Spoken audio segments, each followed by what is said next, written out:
Sejam bem-vindos ao canal Profecias e Transição Planetária. Eu sou Bruno Ferreira da Cruz e aqui nosso objetivo é te preparar para um mundo de regeneração através das análises proféticas. Esse é o nosso vídeo número 107. Peço apoio de todos na divulgação do nosso canal. Deixa aí o like na base da confiança. Amigos e amigas, a gente fez um vídeo bem interessante sobre aquela discussão aí relacionada a aquela investigação ali debaixo das pirâmides. A gente levantou algumas hipóteses, trouxe profecias de Edgar Cayce, a visão de Nikola Tesla com relação ao propósito da pirâmide e também Parravicini. Bom, o vídeo está excelente e recomendo que assistam. Estou um pouco resfriado e talvez a voz fique um pouco embargada, mas a gente vai falar sobre um assunto muito interessante, que é a correlação ao Sol. Continuo achando que o Sol será aí o grande vilão. É bíblico, né, meus amigos? É dito na Bíblia que o mundo acabará em fogo. Jesus fala sobre isso na parábola da separação do joio e do trigo, em que o fim do mundo será aí, né, através do fogo, quando ele diz aí que o joio será colhido e atado aí em molhos para o fogo, né? Bom, eu vou trazer para vocês no vídeo de hoje algumas informações com relação às tempestades magnéticas aí do Sol, tempestades de energia eletrostática provocada pelos buracos coronais e a relação que isso pode ter com acidentes aéreos, né? Porque eu tive essa intuição pelo seguinte: no filme Presságio, ele mistura aí profecias, né, números ali proféticos, assim como o nosso canal faz, e com um possível apocalipse, uma destruição total vinda do Sol. E o filme mostra que quando o Sol começa a atingir aí níveis alarmantes de radiação em tempestades solares, isso começa a provocar toda uma série de catástrofes aí relacionadas a transporte. E daí fica a pergunta: será que isso tem embasamento? Eu fui atrás de informações para a gente levantar questões a esse respeito e no final, como de costume, a gente vai ver algumas profecias de Parravicini relacionadas ao tema desse vídeo. Primeiro, olha só essa reportagem aqui. A gente está no ano de 2025, né, obviamente, mas coincide com o ciclo solar de número 25, né, que está sendo muito, muito forte. E, consequentemente, pode ter a ver com também o aumento aí do número de acidentes aéreos, com aviões, né? Vou compartilhar a tela para a gente dar uma olhada nisso. Olha só, Brasil registra 30 acidentes aéreos e 12 mortes em 2025. O ano mal começou, né? A gente está em março. Vamos dar uma olhada nessa notícia aqui. 2 pessoas morreram só nos acidentes aéreos no ano passado, 2024. Isso é mais do que o dobro do que tudo aquilo que aconteceu em 2023. O número também é maior desde o início da série histórica, que começou lá em 2014. Agora, esse ano, 2025, esse momento, a gente está em fevereiro, 12 pessoas já perderam a vida em ocorrências como essas. O período teve 30 acidentes aéreos, que é quando há algum dano, e mais de 240 incidentes, quando não resulta em um prejuízo evidente. A gente separou um telão para te mostrar esses números e olhar por detalhe para entender, inclusive, quais são as principais falhas envolvendo acidentes e incidentes. Acidentes quando há um dano significativo, inclusive um prejuízo. Os incidentes é algo muito leve que nem configura dentro dessa definição. Em relação às causas, 171 acidentes envolvem uma falha ou então mau funcionamento do sistema. 44 envolvem uma falha ou então mau funcionamento não só do sistema, mas também especificamente do motor nesse caso. Dei uma pausa aqui para falar, né? falha ou mau funcionamento de sistema, falha ou mau funcionamento de motor. Claro que isso pode ter várias causas, e uma das causas seria aí a manutenção, né, dos aviões, que pode estar precária. Mas pode ser que tenha outras causas, como por exemplo as descargas eletrostáticas provocadas aí por buracos coronais, e a gente vai dar uma olhada nisso mais adiante. Vou continuar a reportagem. Caso. Uma colisão com ave. Isso aqui é de uma gravidade absurda, 19%. Lembra de um caso que nós mostramos aqui logo no comecinho de janeiro, de uma outra aeronave na Ásia que não consegue, na verdade, fazer o pouso, mas não consegue parar. E depois de pesquisa e tudo sendo realizado, investigação do órgão local de aviação, foi verificado o DNA de uma ave, o que poderia então ser a resposta para uma queda e uma fatalidade. Nós temos contato anormal com a pista, algo que é muito bruto, um pouso que é considerado ok, a gente já percebe aquele ato de tocar a pista quando o trem de pouso ele é acionado e até a gente consegue sentir aquele impacto. Um outro momento onde isso não acontece com essa suavidade, o dano ele acontece. E também uma excursão de pista, com 10%, 10 casos desse montante. Vamos para a próxima tela, que a gente ainda tem outros momentos aqui. Uma pausa novamente para falar que tem um estudo, meus amigos, que correlaciona essas tempestades geomagnéticas com acidentes aí, com incidentes com aeronaves, né? Eu vou depois trazer esse estudo para você, o resumo, né? E isso afeta também os pilotos, né? Que podem ter uma espécie de confusão durante essas tempestades, porque afeta drasticamente a saúde. Como eles estão em uma altitude muito elevada, eles recebem uma maior carga de radiação. Vamos continuar mais um pouquinho. Que é a perda de controle no solo. O pouso aconteceu, mas suponhamos, isso no Brasil já é difícil acontecer em relação à neve.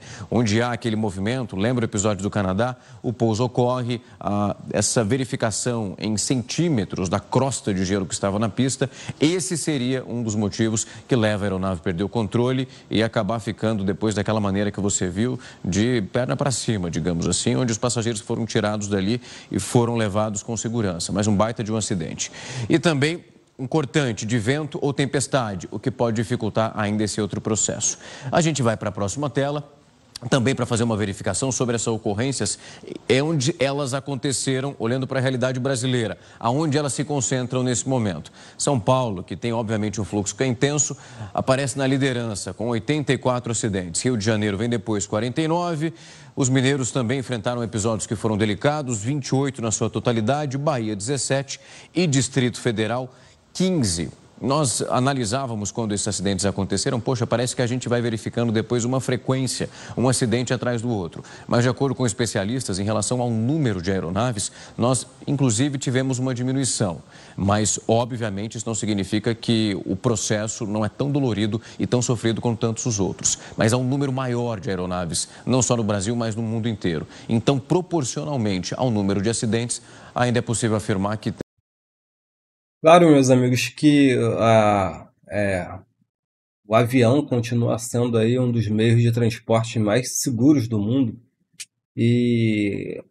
Mas ao mesmo tempo, quando acontece aí um acidente grave, pode ser fatal, né? Como todos vocês sabem.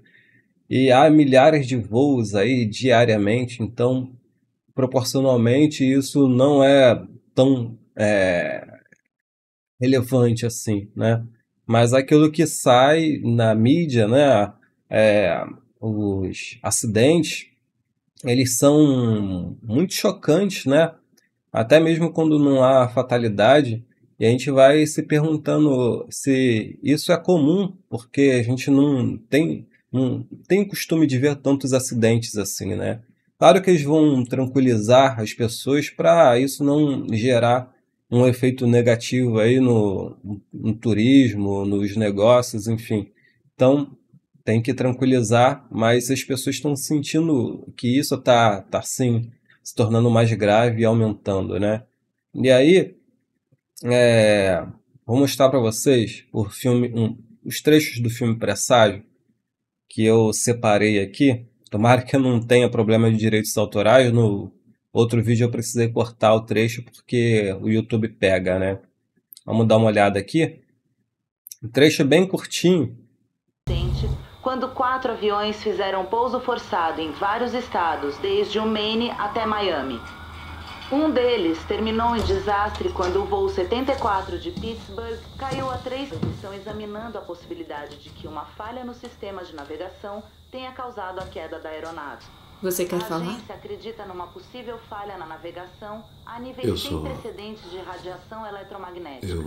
Eu só quero dormir. Isso começa a causar pânico entre a população. Então, é dito aí, falha sem precedentes no sistema de navegação. E eles especulam aí que tem a ver com a atividade eletromagnética. Aí no outro acidente que ocorre no filme com o metrô, eles dão mais detalhes do que vem provocando essas falhas, né? Vou mostrar aqui para vocês. As erupções eletrostáticas que acredita-se possa ter causado o acidente aéreo em Lexington há 2 dias. A NOAA, a Administração Atmosférica e Oceânica Nacional, permaneceu em silêncio esta noite. Então, meus amigos, aqui já é dito no filme que a NOAA investiga que o que causou aí a queda do acidente foi aí devido a tempestades eletrostáticas. E vocês sabem o que causa aí essas tempestades eletrostáticas? É justamente aqueles buracos coronais no Sol, que só é possível ver através de equipamentos específicos para enxergar aí se não me engano, a luz ultravioleta, né? E olha só o que eu separei aqui para vocês, ó. A tempestade solar pode ter impacto na aviação, danificando aeronaves e interrompendo a comunicação e a navegação e aumentando a exposição à radiação para passageiros e tripulantes. Danos causados por aeronaves, né? Tempestades solares podem danificar os sistemas mecânicos e técnicos das aeronaves. Tempestades de radiação podem danificar dispositivos eletrônicos a bordo, né? Interrupções de comunicação e navegação. Tempestades solares podem interromper a comunicação de rádio e satélite. Tempestades solares podem interromper operações de aviação baseada em GPS. Tem um problema da exposição à radiação, né? A tempestade de radiação pode expor passageiros aéreos e tripulantes a altos níveis de radiação ionizante. Taxa de acidentes. Um estudo publicado no Science Direct descobriu que o número de acidentes de aeronaves aumenta durante as fases decrescentes dos ciclos de atividade solar. A taxa de acidentes depende de quantas tempestades ocorrem durante essas fases, né? Então, quando os roteiristas do filme escreveram, né, o principal roteirista falou que ele buscou informações científicas para poder trazer o máximo de coerência possível. Claro que eles podem ter exagerado um pouco, mas o que é mostrado no filme é algo sem precedentes, algo nunca antes visto pela humanidade, né? Talvez só quem viu isso foram os nossos ancestrais, aí, como os Neandertais, né? Lá no período das cavernas, enfim.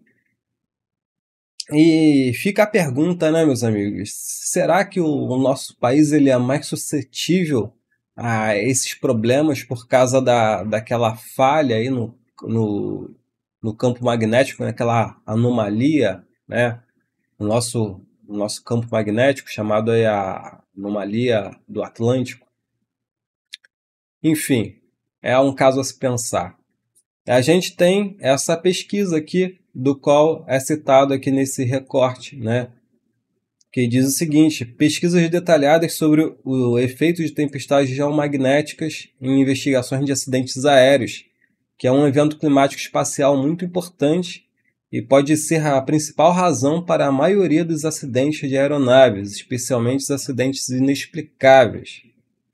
Não foram feitos até o momento, né? E neste estudo investigamos os efeitos de GSS dependendo de mudanças sazonais, atividade solar e atividade geomagnética ao longo de 115 anos de acidentes de aeronaves, da fase decrescente do ciclo, né? Ou seja, quando chega o pico e começa a decair a atividade solar, né?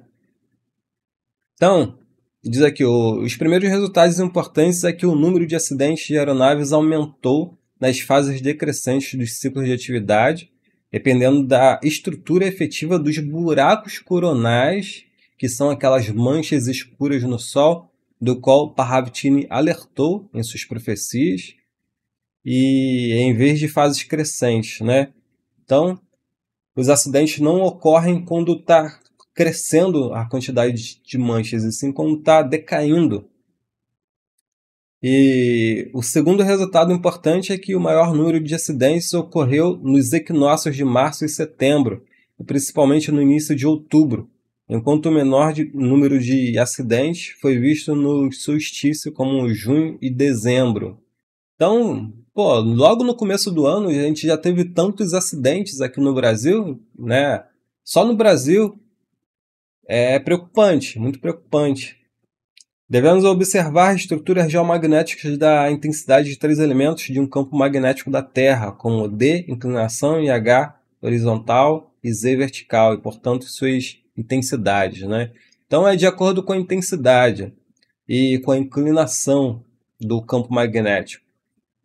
O estudo é longo, eu não tenho condições de ler isso tudo, e aí tem aqui o número de acidentes aéreos em 2024 foi o maior em 10 anos, né?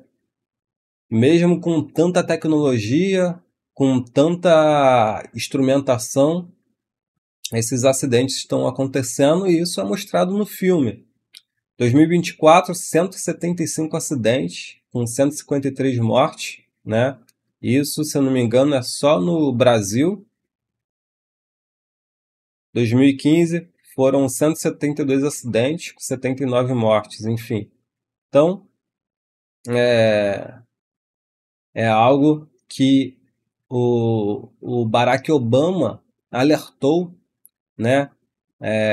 Lá, antes dele sair do governo, ele emitiu um decreto fazendo com que as agências se preparassem para tempestades solares e fenômenos espaciais, né?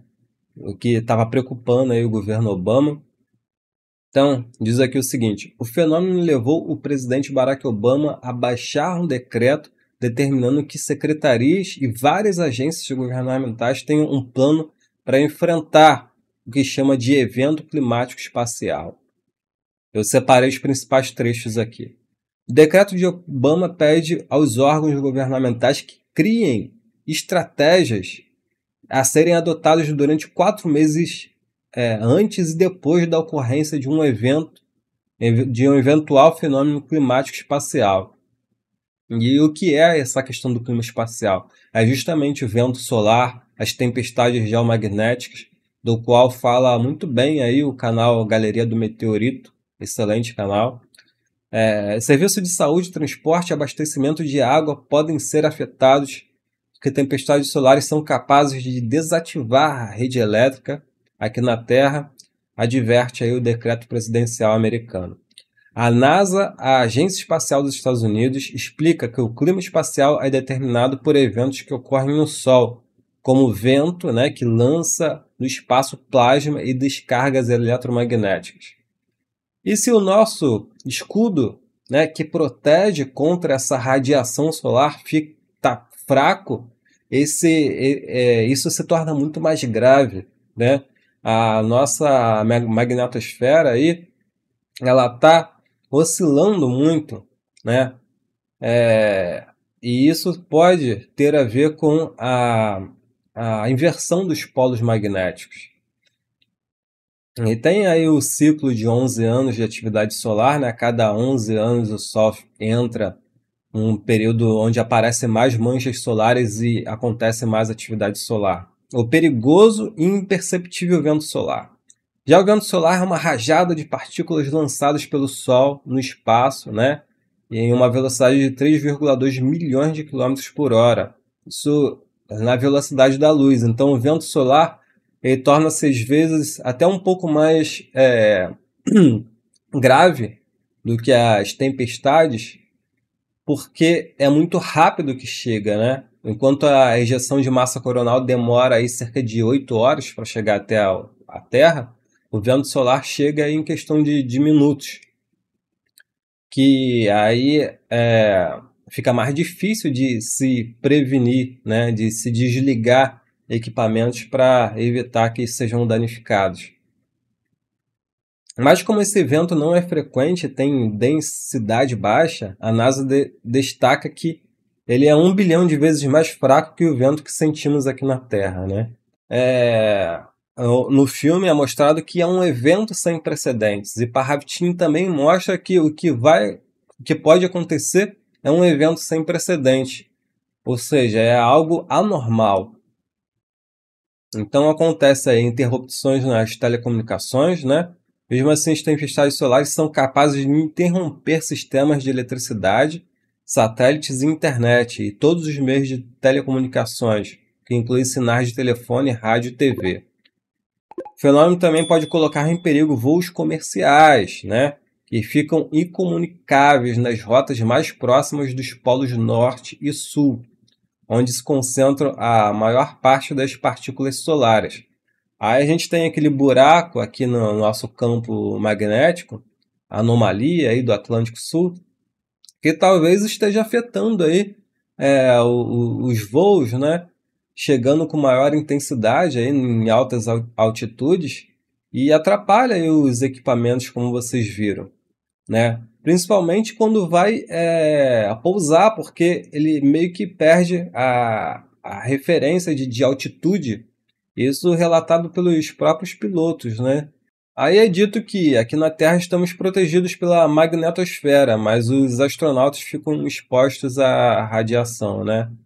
Então, meus amigos, isso já causou aí transtornos ao longo da história, como diz aqui. O efeito mais poderoso aconteceu há mais de 150 anos, em setembro de 1859, e foi batizado de Carrington Event, né? O evento de Carrington. Na época, estações telégrafas pegaram fogo e redes sofreram grandes interrupções. Um estudo de 2008 da Academia Nacional de Ciências dos Estados Unidos afirma que se um evento parecido ocorrer hoje, o impacto econômico seria de 2 trilhões de dólares, 20 vezes mais do que o prejuízo causado pelo furacão Catarina. Outro evento importante foi o colapso da rede elétrica da província canadense de Quebec, em 1989, consequência de uma tempestade solar. O defeito no transformador provocou um apagão que durou mais de 9 horas, prejudicou mais de 6 milhões de pessoas, né? Recentemente a gente viu alguns apagões ocorrendo aqui na América do Sul, na Argentina, no Chile, né? A gente não sabe, mas talvez possa ter a ver com atividade solar. Preste atenção, a tempestade quase causou uma guerra entre Estados Unidos e União Soviética. O fenômeno também causou um dos momentos mais tensos da Guerra Fria, segundo o registro do Smithsonian Institute dos Estados Unidos, considerado o maior museu e complexo de pesquisas do mundo. Em maio de 1967, as comunicações militares dos Estados Unidos foram interrompidas num episódio que chegou a ser interpretado como um ato malicioso que exigia resposta militar à altura. Por sorte, a Força Aérea Americana já tinha um programa que monitorava o clima espacial e avisou a tempo que a interrupção tinha sido causada, na verdade, por uma tempestade solar, né? E aí a gente chega nas profecias de Parravitini, porque ele avisa isso o tempo todo nas profecias dele, em várias. Olha só, a gente tem essa daqui que vocês já conhecem, e diz o seguinte: chega já o sol de explosões, ele trará guerra, o homem enlouquecerá, e o caos será para anular o caos do homem, caos de Deus contra o caos do homem, né? Então, que é dito lá que aquele evento, aquela atividade solar quase entregou aí a terceira guerra, porque eles interpretaram que foi uma interferência aí da União Soviética. E aqui diz a mesma coisa. Diz que chega as explosões solares e ele entrega a guerra. Imagina se... Claro que hoje em dia eles têm meios de identificar que o Sol pode causar aí um apagão, né? Causar uma catástrofe aí para os satélites. Eles conseguem identificar isso. Naquela época já era mais difícil, mas eles já estavam monitorando. Mas digamos que os ânimos já estejam exaltados. E aí acontece isso. E de repente eles, talvez com um ataque preventivo, algo do tipo, já que eles podem ficar sem comunicação, né? Então faz sentido. Aí ele tem essa profecia aqui que eu vou separar para vocês. São duas profecias a mais que eu acabei de separar, porque Parravitini é bem específico. Ele diz o seguinte: o Sol revelará males que eram considerados risíveis e serão graves, né? Então, tem aqui a carinha do Sol sorrindo com buracos coronais. Esses buracos são gigantescos, cabem em 10 planetas terras, né? E esses buracos coronais, eles que emitem essa radiação eletrostática do qual fala o filme Presságio, né? E Parravitini, em uma de suas profecias, ele vai falar disso, né? Do Sol em carvões.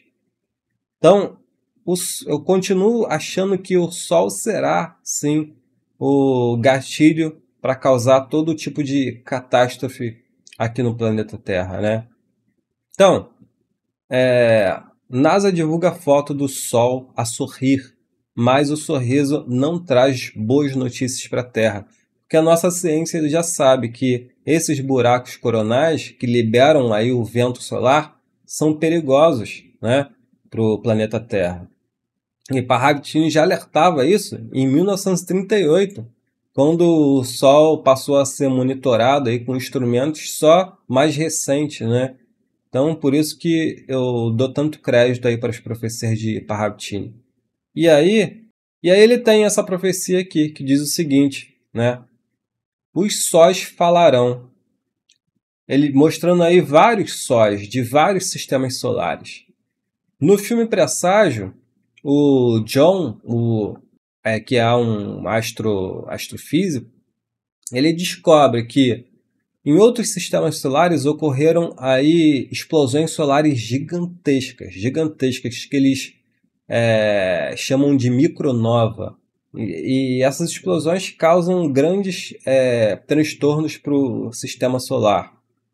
E ele detecta isso em outro sistema solar e ele traz essa investigação para dentro do nosso sistema solar. E ele fala que o mesmo vai acontecer aqui. Então o Parravitini fala, os sóis falarão. Não é que eles falarão, os dados que as agências espaciais vêm coletando de outros sistemas solares podem ser trazidos também para o nosso próprio sistema solar e meio que comparar se acontece assim em outros sistemas solares, pode ser que aconteça assim também no nosso próprio sistema solar, né? Isso vem sendo estudado. E aí a gente tem essa profecia aqui, né, que vocês já conhecem, onde é mostrado aí um grande turbilhão de fogo, uma grande tormenta, como vocês podem ver aqui, né? E o texto é mais impressionante, que diz o seguinte: o sol em carvões rola, os vales se apagam, os corvos grasnam, o emaranhado invade, o meridiano escapa, solidão. Profecia de 69. Então, ele fala do Sol em carvões, ou seja, as manchas solares, meus amigos. É muito claro. E fala também dos corvos. As aves são animais aí extremamente sensíveis às mudanças no campo eletromagnético da Terra, né? E se ocorrem mudanças no campo magnético, isso atrapalha na migração dessas aves e pode até provocar acidentes aí com aviões, né, que pode entrar na rota aí dos aviões, como vocês viram, uma das principais causas de acidentes com aviões são aí devido às aves, né, a colisão com aves. E essa última profecia, que é simplesmente assustadora, mostra o globo terrestre também cercado, envolto aí com uma confusão de labaredas, enfim, talvez o campo eletromagnético em desordem. E o texto é muito assustador porque diz o seguinte: já o barulho ensurdece o homem para o mundo em queda, o frio o congela, a fumaça o sufoca, o nevoeiro o confunde, o fogo vem, exatamente como descrito em vários trechos do Apocalipse, né, da Bíblia. E a gente finaliza esse vídeo aqui com esse alerta aí, meus amigos, porque esses incidentes com aviões, assim como no filme Presságio, pode ser aí um indício de que algo grave esteja por vir com relação aí a essas tempestades eletromagnéticas, com relação ao Sol. E isso, como vocês bem sabem, pode trazer grandes problemas para as comunicações, para a energia, né? Enfim, N problemas. Gostaria que vocês compartilhassem esse vídeo com apenas um amigo aí para ajudar o nosso canal a ter mais alcance e que deem um like porque essa mensagem pode ser muito útil aí para que a gente se prepare, né? Então, quanto mais pessoas receberem aí os nossos vídeos, mais gente vai estar sendo alertada. É possível tomar algumas medidas durante essas tempestades eletromagnéticas, como desligar equipamentos, né, equipamentos eletrônicos. Enfim, compartilhe esse vídeo, deixem um like, inscrevam-se. Quem quiser ajudar o canal, torne-se membro. Isso ajuda na produção de mais vídeos como esse. Muito obrigado a todos os apoiadores do canal. Namastê, muita luz para todos e até a próxima. Tchau, tchau!